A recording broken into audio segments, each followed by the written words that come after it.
سلام به همه شما مخاطبین و همکاران خوبم. امروز سومین قسمت برنامه یک نکته و یک نقطه با عنوان قهرمان درونمان را بشناسیم برای شماست. پیروی هدفی که در دو برنامه قبلی شرح دادیم، می‌خواهیم فرصت‌ها و تهدیدها رو با نشون دادن یک فیلم کوتاه یا خوندن یک پاراگراف مهم از تحقیقات کتابخانه‌ای تبدیل به یک سوال بکنیم. چرا؟ چون سوال کردن بهترین روش در حوزه فعالیت مربیان کوچینگ یا توسعه مهارت‌های فردیه تا به خودمون و محیط کسب و کارمون یا محیط اطرافمون عمیق‌تر توجه بکنیم و در انتها همکارم یک کتاب متناسب با موضوع این برنامه رو معرفی خواهد کرد. یه وقتایی کور میشیم و نمیبینیم چه هستیم، یه وقتایی کر میشیم و نمیشنویم که چه باید بشنویم و چه باید بشیم. یه وقتای گنگ و گیج میشیم و فراموش میکنیم که زندگی یک فرصت کوتاهه و باید یک قصه متمایز و منحصر به فرد از حضورمون مثل اثر انگشتمون بسازیم. متاسفانه فکر میکنیم 1000 سال عمر میکنیم. حالا فعلا سیر باشیم و زنده باشیم، بعداً سر 100 سال دوم تصمیم میگیریم از سرمایه عمر و فرصت زندگی استفاده کنیم و تغییر شکل بدیم یا متفاوت زندگی بکنیم. ولی بدترین اتفاق اینه که به جای اینکه الگوی تلاش و تغییر و تبدیل تهدیدها به فرصتها باشیم، تبدیل به یک موجود منفی بین میشیم که فقط قسمت خالی هر لیوانی رو میبینیم و فقط داد میزنیم که ما یک موش قربانی هستیم و تخصصمون میشه معرفی پنیرهای گندیده و تله موشها و قصه موشهای اسیر و گربه های عوضی، یا میریم تو خودمون و نقش یک قربانی افسرده رو بازی میکنیم تا ترحم بخریم. تولد واقعی ما تاریخ ذکر شده در شناسنامه ما نیست، بلکه تاریخیه که نگرشمون متولد میشه. یعنی تعریفی که از دنیا و خودمون و جایگاهمون در دنیا داریم و این نگرش ما رو تبدیل به یک کرب یا پروانه میکنه، تبدیل به یک زنبور اسن یا عنکبوت میکنه، یا ما رو موش تو تل موشها یا انسانی لبریز از شیر شهامت در بیشه مشکلات میکنه. یعنی با چه عینکی به خودمون و به کارمون و مأموریتمون در زندگی نگاه میکنیم. این عینکیه که باعث تفاوت ما انسانها با هم میشه. یعنی تصمیم گرفتیم علفی در باد باشیم یا بوتخاری در راه باشیم یا اینکه درخت میوه‌ای در باغ شویم. معجزه و راه میانبر مستمری در کار نیست. باید نگرشمون عوض بشه.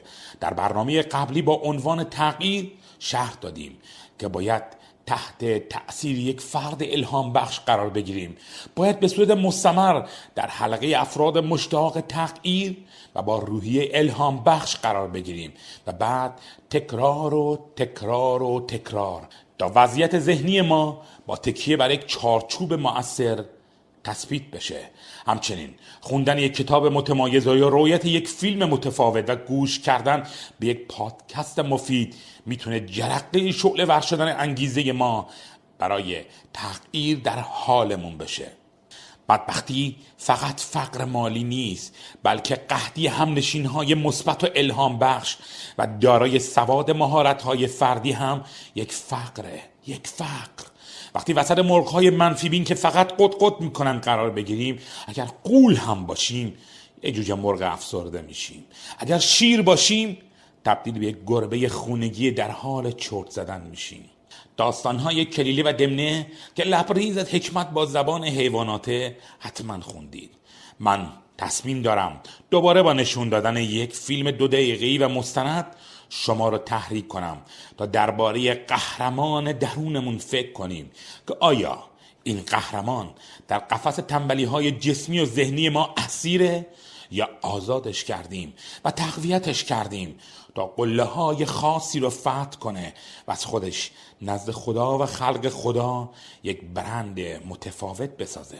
ابتدا با هم به موضوع سمینار آنتونی رابینز، مؤلف کتاب معروف بیداری غول درون، نگاه کنیم. سپس از خودمون بپرسیم چرا عده‌ای مشتاق یادگیری و تحول و رشد هستن و عده‌ای دیگه اصلا انگار نیستن که بخوان رشد کنن و مهارت‌های فردی رو یاد بگیرن یا اجرا کنن. آیا شما یه موش تکراری رو میشناسید که در کیمیاگری ذهنش ناگهان تبدیل به یک شیر متفاوت شده باشه؟ راستی کلمه عقده یونس رو سرچ کنید و همچنین فرق عزت نفس و اعتماد به نفس رو سرچ کنید تا متوجه بشیم نقش عزت نفس در موفقیت‌های کاری و اجتماعی و روابط بین فردی چیه. چرا عده‌ای به جای اینکه تلاش کنن تا خودشونو شایسته موفقیت معرفی کنن، پشت دیوارهای تکرار و رخوت پنهون میشن، بعد با فرافکنی همه رو جز خودشون مقصر میدونن. این جماعت زندانبانهای خودشون هستن. این جماعت و گروه عمرشونو خودکشی میکنن، گرچه ظاهرا زنده هستن و دارن پول برای غذا خوردن تهیه میکنن.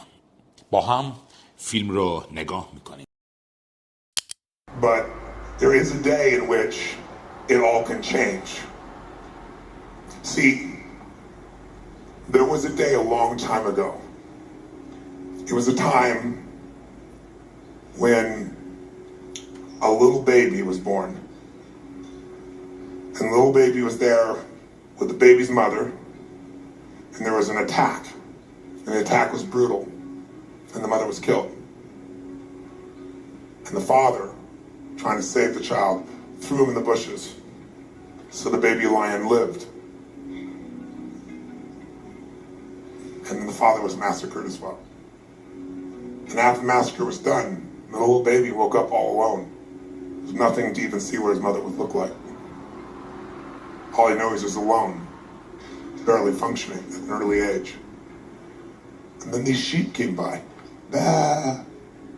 And the little lion cub came out, and one of the sheep came up and rubbed up against him. Bah! Bah! And before you know it, within a few months, he's one of the troop. You see this little lion going, bah, bah, bah, making the same sounds. And then one day, a group of lions came in, and they sliced up all the sheep around them. And now the little lion is a big fucking lion going, bah, bah. And he's horrified by it all. He's in shock. And this one giant lion comes over and smacks him on the head and says, "What the fuck is going on with you?" And he grabs him by the hair and he takes him. And he takes him till he can see a puddle of water there. And he looks and he sees he's not a fucking sheep.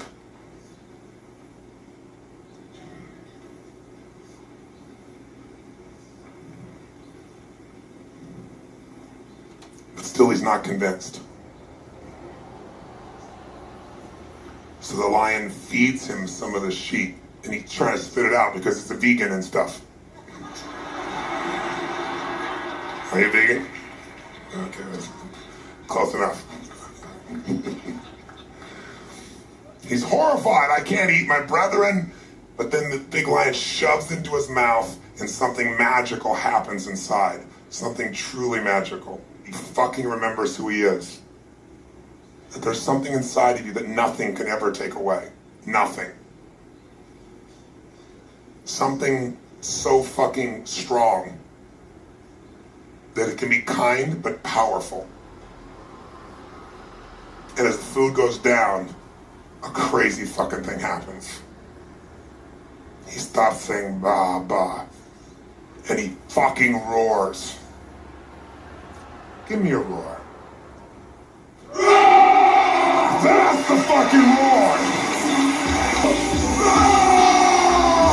Give me a roar! ما در ادامه و انتهای برنامه 2 همکار دورکار و به صورت آنلاین و روی خط داریم که برنامه رو با توضیحات تکمیلی اونها تموم میکنیم. از برادر محققم یکتای عزیز میخوام رو به سمت وبکم و کنار کتابخونه‌اش جملات آخر و مکمل رو بگه و همچنین از جناب مسعودی گرامی میخوام روی خط باشن، پرسش منو با توضیحات خودشون تکمیل کنن. یا حق، پویا و خود منتقدی منصف باشیم. آرمین گرامی، برادر دوقلو و مدیر خوب ما، پرسشات کاملا عمدیه. خودت هم میدونی من با لبخند و رک حرف میزنم، ولی تو پشت جملات لبریز از استعاره چند سیخ نامری از جنس کلماتو میکنی وسط اعصاب کسی که دوست داری کمکش کنی و بهش بگی هی پاشو پاشو پاشو پاشو تو از خواب بپره. چون خوب میدونی که مشکلات احتمالی ممکنه ناگهان ما رو در منطقه شبه امنی که بهش عادت کردیم در دام بندازه و این مشکلات مثل کفتاری که به جون یه شیر افتاده شخصیت و امنیت ما رو تکه تکه کنه. مگر قبل از حمله کفتار مشکلات ما به منطقه یادگیری و رشد برای مواجه شدن با مشکلات و پیشرفت وارد شده باشیم و خودمون رو متحول کرده باشیم. محور فیلمی که پخش کردی و همه پرسشات اینه که به فرصتها و تهدیدها و عادتها توجه جدی بکنیم و قهرمان درونمون رو بیدار کنیم تا ما را دست خودمون و آدم کوچولوهای تکراری و دچار توهم دانایی و منفی باف و فاقد روحیه الهام بخشی که ممکنه اطرافمون باشن نجات بده. چون فقط ما میتونیم ناجیه خودمون باشیم. حالا که از کلیله و دمنه گفتی، با هم به 2 فیلم کوتاه 1 دقیقه‌ای که من پخش میکنم نیز نگاه کنیم و بعد به توضیحات آقای مسعودی توجه میکنیم تا نکته‌ای که آرمین عزیز شروع کرد با نقطه ایشون تموم بشه. من هم 2 فیلم 1 دقیقه‌ای پخش میکنم تا بگم اگر شیر درونت هم آزاد بشه، ولی این شیر با شهامت متناسب و یادگیری مستمر تقویت نشه، همون بهتر که بره تو قفسی که بوده. چون من اسمشو میذارم توهم شیر بودن. مطمئنم شما همین شیرای خنده‌دار که برای شکار موفقیت وقت تلف میکنن و دیده اید. یادمون نره که تعریف شجاعت شیرهای جدید کاملا فرق کرده. مهارت شیرهای جدید در دنیای مدرن ما یعنی شهامت تلاش مستمر و اشتیاق یادگیری مستمر به شرط نشون دادن نتیجه مؤثر. وگرنه صدای گربه را که ادیت کنی و بالا ببریم میشه قرش، یعنی یه شیر تخیلی، یه شیر خالی بند که به درد سیرک میخوره، فقط ماکت شکل یک شیره. بریم با هم دیگه فیلم ها رو نگاه کنیم. He's trapped by a...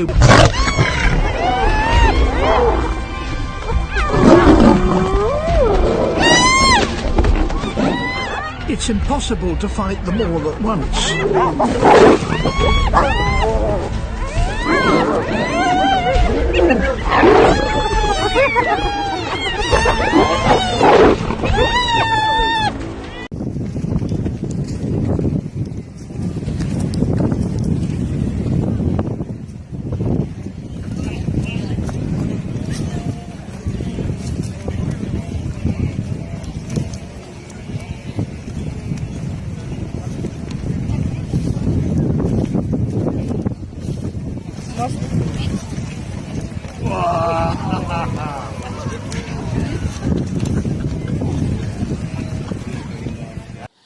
سلام به مخاطبینی که به دنبال بهانه میگردن تا قدرت‌های ذهنی خودشونو آزاد کنن و در جنگ زندگی پیروز بشن. فیلیپ کاتلر گفت نگید برنامه بازاریابی، بگید برنامه جنگی. و زندگی حضور در بازاری هست که باید با مشکلات بجنگیم تا به عنوان یک برند باقی بمونیم و بتونیم قصه متفاوت خودمونو بفروشیم. مشتریان احتمالی نیازهای مختلفی دارند و برای نیازهای تکراریشون تفاوت و تمایز میخرند. تمایز در ورزش یا هنر یا محصولات و خدمات ما. مشتریان و رقبای ما بیرحمانه قاطع هستند و برای همین ما باید ثابت کنیم که در رشته ورزشی یا حوزه هنری یا کسب و کارمون متفاوت هستیم و متفاوت عمل میکنیم تا به ما نگاه کنن و قصه تلاش ما رو بخرن. البته خرسی که در غار رخوت خوابیده رو هیچ کس نمیبینه. هیچ کس. آرمین عزیز و یکتای گرامی، متوجه وقت محدودمون هستم، ولی با توجه به کلیپ هایی که پخش شد و توضیحاتی که داده شد، بیاد تمام صفحات کتاب ذهنت را آزاد کن و در جنگ زندگی پیروز شو متعلق به دیوید گاگینز افتادم که توصیه میکنم حتما بعد از دیدن کلیپ کوتاهی که میگذارم این کتاب رو تهیه کنید و پاراگراف های طلایی و خاص اونو بخونید تا قسمتی از پاسخهای آرمین گرامی رو بر اساس شیوه نگرش مؤلفش در این کتاب بیابید. گرچه بعضی ها به خودزنی و نقش قربانی رو بازی کردن معتادن و از هر چیزی که این نقش رو بخواد تغییر بده یا حداقل تعدیل کنه بیزارن، چون متناقض با نقشی که برای خودشون تعریف کردن، نقش قربانی که چاره‌ای جز ضعیف بودن و عدم تحرک نداره، ولی شیرها اطلاعات رو شکار میکنن تا قوی تر بشن.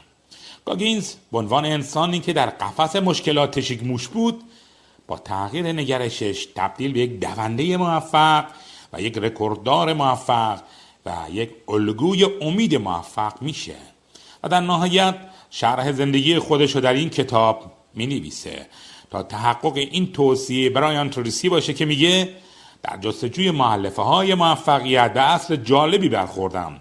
موفقیت از خودش رد پا میگذاره و بزرگترین رمز موفقیت اینه که اون رو میشه به راحتی از انسانهای موفق یاد گرفت و گاگینز هم نمونه یک انسان بدبخته که ناگهان کیمیاگری اتفاق میفته. حالا میخوام جمله از کتاب گاگینز رو به عنوان یکی از الگوهای موفقیت براتون بخونم که چطوری یک شیر رو در ذهنش خلق میکنه تا به سمت تمایز و موفقیت بدوه. البته او تعریف خاصی از موفقیت و روش‌های رسیدن به این تعریف رو داره. گاگینز میگه من یک همزاد پرورش دادم، یه وحشی که تقریبا در هیچ شرایطی حاضر به تسلیم نیست، کسی که قادر به همه موانع غلبه کنه. اگر حتی همه چیز رو به راه هست، یه همزاد خلق کنید تا به بخشی از لایه تاریک ذهنتون دسترسی پیدا کنه. این کاری که من انجام دادم، اون موجود وحشی که تمام کارهای سخت رو به انجام میرسونه، نه دیوید گاگینزه، بلکه گاگینزیه که همزاد منه و هر وقت که دچار رخوت و تکرار میشه، طبق توضیحاتش در صفحه 59 کتاب در آینه نگاه میکنه و میگه تو دیگه وحشی نیستی، خب پس تو چه خری هستی؟ و ادامه در صفحه 94 میگه همه ما آن وحشی را در درون خودمون داریم که خویشاوند نزدیک غریزه بقا و واکنش طبیعی ما در برابر تحریکه، اما اکثر ما این وحشی درون رو به زنجیر کشیدیم و محبوس کردیم. اگر میخوای توانایی‌های بالقوه خودتون رو شکوفا کنید و در هر زمینه عالی بشید، باید روی این جنبه وجودی خودتون کار کنید و بیدار باشید و با تماشای فیلم حریف و رقیب به خواب برید. این همون شرط لازم برای بهتر شدنه. قطعاً من و همه تهیه کنندگان یک نقطه قصدمون از بیان کلمه وحشی ترویج مصداقای خشونت نیست، بلکه برای موفقیت باید جنگجو بود تا قول تنبلی و رخوت و نق زدن رو مغلوب کنیم. لطفاً دنبال بهانه برای تکراری بودن و رخوت نگردیم، دنبال بهانه برای قوی شدن بگردیم. آره، باید مثل یک شیر لبریز از هیبت یک تخصص، تمایز و توانایی و اراده متفاوت باشیم و اینها پنجه ها و یال های پرشکوه ماست تا سلطان هدف خود بشیم، مثل شیری که الان نشونتون میدم.